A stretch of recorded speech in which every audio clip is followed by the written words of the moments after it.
It was a warm, golden afternoon in late spring when Allie Johnson sat under a tall oak tree in her grandmother's backyard. The sun filtered through the leaves in flickers of light, dancing across the pages of the book she was pretending to read.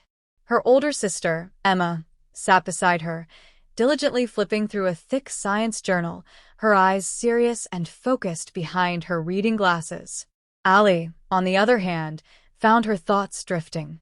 The bees buzzed lazily among the daisies, and somewhere nearby, a mockingbird sang a sweet melody. Allie had tried reading for the last hour, but couldn't concentrate. The words blurred together.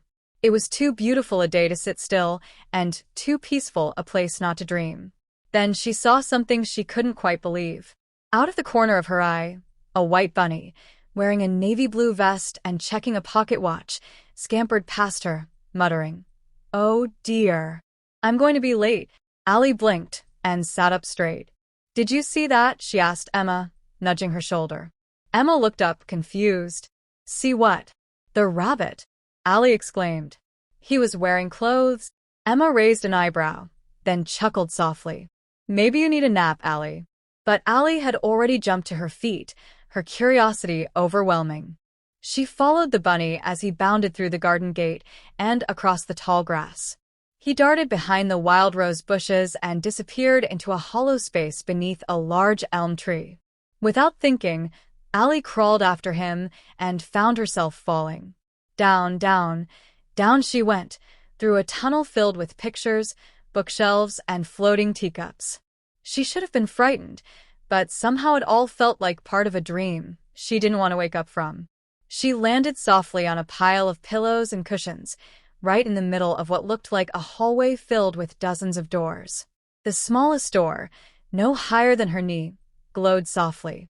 She reached for the brass knob, but it was locked. Then she noticed a tiny glass table with a golden key and a small bottle labeled "Drink Me." Allie picked up the bottle and turned it in her hand. "I probably shouldn't," she whispered. But curiosity tugged harder than caution. She sipped just enough to feel a warm, fizzy sensation spread through her arms and legs. Before she knew it, she had shrunk down to the size of a doll. The key fit perfectly in a tiny lock, and the door swung open. What lay on the other side was a dreamland beyond imagining. The grass was bluer than the sky, and the trees twisted in spirals like candy canes. Butterflies spoke in rhymes, and tulips nodded their heads as if welcoming her. She took a step forward, her shoes crunching over candy-colored pebbles. She walked through a mushroom forest and met a smiling cat stretched out across a low branch. He wore a plaid scarf and had a slow, honey-dipped southern accent. "Howdy, Miss Allie. Where ya headin'?" Allie blinked. "How do you know my name?" "I know lots of things," he purred. "Like how you're lookin' for Mr. Whitley." That's what the white rabbit calls himself. Always in a rush, he is. "Do you know where he went?" Allie asked. The cat grinned even wider. "Took a left at the singing sunflowers and crossed the checkerboard field. But be warned, folks around here don't always make sense. Then again, neither does a dream." Allie thanked him and headed where he said. She passed a field where flamingos played leapfrog and card soldiers painted white roses red. A little further on, she stumbled into a picnic unlike any she had ever seen. There were 3 people at the table: a young man in a tall, patched-up top hat, a girl with wild red curls and oversized glasses, and a sleepy old man in a recliner who'd placed a spoon in his pocket instead of his mouth. The man in the hat stood and bowed. "Welcome. You're just in time for our unbirthday brunch." "What's an unbirthday?" Allie asked, giggling. "It's every day that's not your birthday, of course," the girl in glasses said. "And today, you get the first slice of imaginary pie." They served her invisible tea in a cup shaped like a cloud and asked her riddles that didn't have answers. It was all so silly and so lovely that Allie laughed until her sides hurt. When she finally stood to leave, the sleepy old man opened one eye and said, "Watch out for the queen. She doesn't like folks who ask too many questions." Allie nodded solemnly and continued her journey. She wandered into a garden so large it felt like a maze. The hedges stretched into the sky and twisted like ribbons. Suddenly, Trumpet sounds blared from nowhere, and a procession of card soldiers marched past her, followed by a woman in a crimson gown and a heart-shaped crown. Her voice boomed, "Who dares walk through my royal roses without permission?" Ali tried to explain, but the queen frowned. "I don't like strangers." Off with her shoes. Ali's heart pounded. "But I need them to walk." The queen squinted, then laughed. "Very well. But you must play a game of croquet with me. Win and you can go free. Lose, and you must become a statue in my garden." The game was the strangest she'd ever played. The balls were hedgehogs, the mallets were flamingos, and the rules changed every few seconds.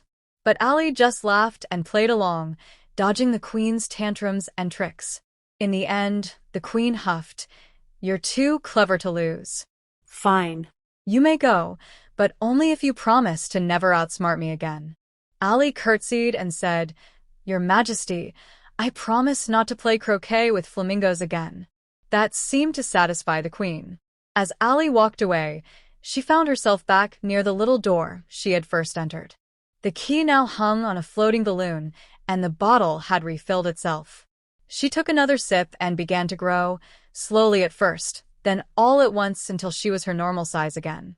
She crawled back through the hollow tree and found herself lying in the grass, with Emma gently shaking her shoulder. "Ali, did you fall asleep?" Emma asked. "You were smiling like you were dreaming about chocolate castles." Ali sat up, brushing leaves from her dress. The sun had dipped lower in the sky, and the air was now tinged with the scent of jasmine. She looked around for the rabbit, but saw only butterflies and the soft sway of the trees. "I think I just had the most wonderful dream," Ali said softly. Emma smiled. "Well, you always did have an overactive imagination." But Ali just smiled to herself. Maybe it had been a dream. Maybe not.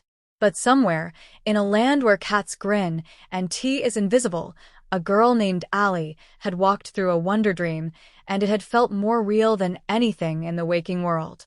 That night, as she snuggled under her quilt and listened to the crickets chirp outside, Ali closed her eyes and hoped that someday she might find her way back to that place where logic didn't matter and wonder never ended.